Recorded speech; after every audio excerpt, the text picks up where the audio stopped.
I'm going to show you a short sequence of shots from the DJI Mavic 4 Pro graded with FilmConvert. Then I'm going to show you how I got them to look like that.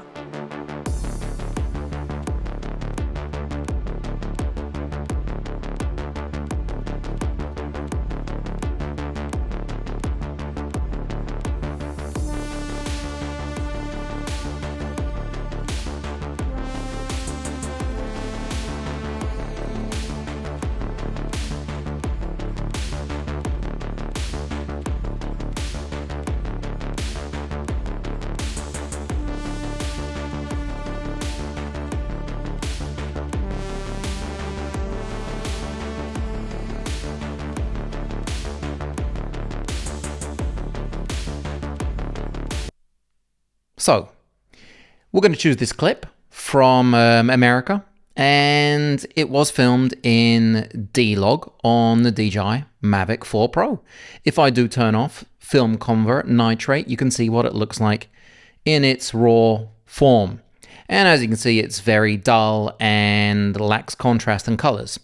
Now, if we do open up the controls for FilmConvert Nitrate, I like to move them to the right so I can see the vector scope, the Illuma, and the waveform, and I can actually see what's going on with my image. Now, we can choose the make. So FilmConvert has a load of different profiles we can use. This is going to be the DJI Mavic 4 Pro, but you do have a whole load more for the Air, for the Mini series, even for the Pocket 3 and stuff like the X7 camera system. It's very well put together, but let's click the Mavic 4 Pro, and instantly we can see if we use the correct profile, so not D-Log M but D-Log, it looks very nice. Now, I have done some changes here, like the primary corrections, changing the exposure a little bit, temperature, and the tint. I put the tint down a little bit to go towards more of a kind of warmer, kind of a green color instead of the magenta coolness. The film settings, so choosing the film stock, here I've chosen a very classic 5207 Vision Free, which I've actually filmed on many times in my life on analog, and I absolutely love it. And here we can actually choose, if we zoom in, the grain response. Now let me get this in the correct place so I can show you an example. Here you can see, if I turn it on and off, you can see the difference between having the grain response on and off. Now, YouTube may compress this and it may not be absolutely visible, but if you're editing this on your computer, you're going to see a grain response. And we're going to be able to make the grain smaller or larger. And if we do make it larger, so we use the strength, it's going to get quite big. And we can also change the grain saturation. Sometimes you have this grain which is very colorful and the dots are all different colors, but we can get rid of that and completely desaturate that so it's not dancing around all colorful. We can also change the actual size, so we can go all the way to 8mm film stock, which is going to have really large grain, or we can use the 35mm full frame preset, which is basically what we have here. We can also change the grain curve, so we can adjust where the grain is actually happening. So if I want it in the bright areas and the highlights and the whites, I can change it. If I want it in the darks and in the shadows, you can see it will start appearing if I start changing and moving these points right here, which is actually fantastic that we can change so much. We also do have halation, which is an absolutely fantastic part of FilmConvert Nitrate. We also have hazy right now, but if we turn that on, you can see there is absolutely no difference right now unless we change the sensitivity. If we do up the sensitivity, you're going to see a difference right there, and that's obviously overkill, but if we turn on view halation alone, you can see where it's going to affect. So if we have it around here, you can see it's affecting a few buildings, a little bit of the sky, and it's a lot more natural in its look. Now, if we do turn it off and we just concentrate on what we're doing here, let's have a look at the color wheels. We can actually change the saturation, so we go all the way down, or we can add it a little bit. I normally have it around 100 to 120. That's kind of natural for what I need to do. And we also have the curves. I do sometimes do a light S curve just to make things pop a little bit more. And that's basically what I did in all these shots. In a minute, I'm going to show you a low light sequence, and I'm going to show you how I grade low light sequences and add beautiful, natural, organic grain from FilmConvert to low light sequences. And it will be a little bit more apparent because it's low light, so you can have a lot more dancing grain. Anyway, here's another sequence of Los Angeles in low light for you to check out.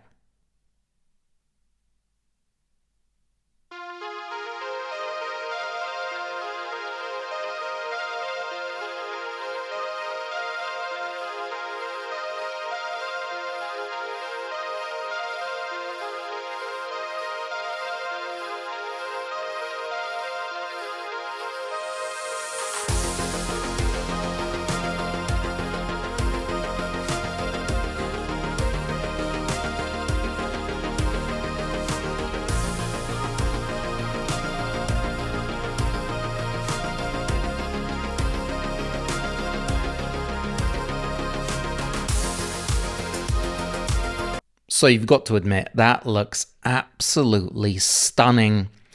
We do have a blue hour here, which is my favorite time to film, and you can see that in the shadows, we do have quite a bit of grain. So if we open the controls, move them to the right again so we can see our scopes, we have the same settings chosen as before because I always film in D-Log, and we can have a look here. I've basically changed the exposure a little bit and the tint so it's a little bit warmer greenish, and I have chosen Fuji this time because I like the way it looks in low light.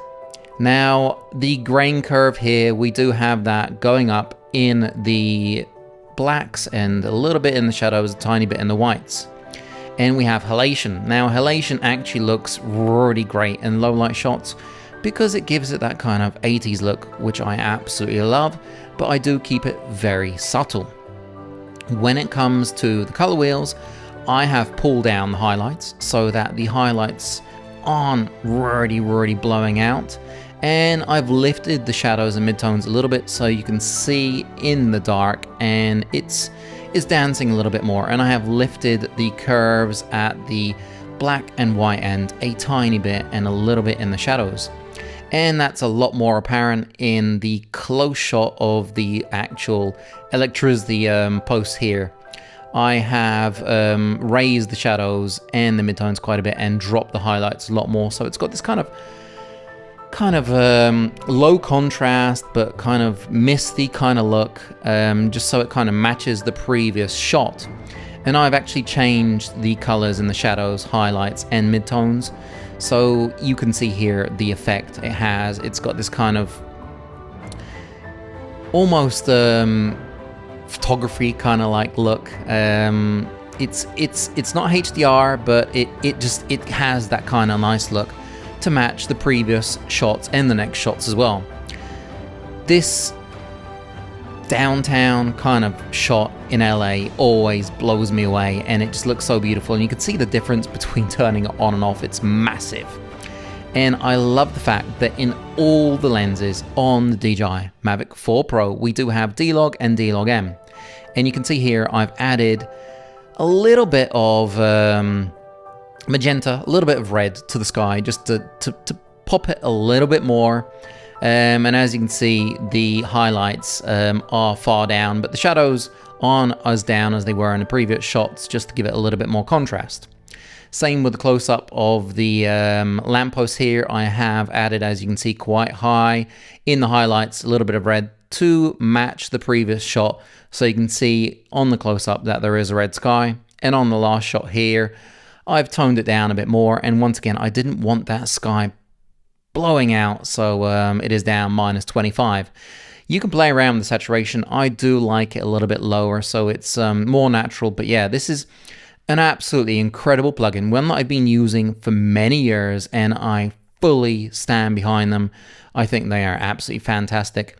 And believe it or not, Hazy was actually was something that I helped them work on. It's an incredible plugin, so you can actually add it instead of using Halation, because it is a lot more pro misty.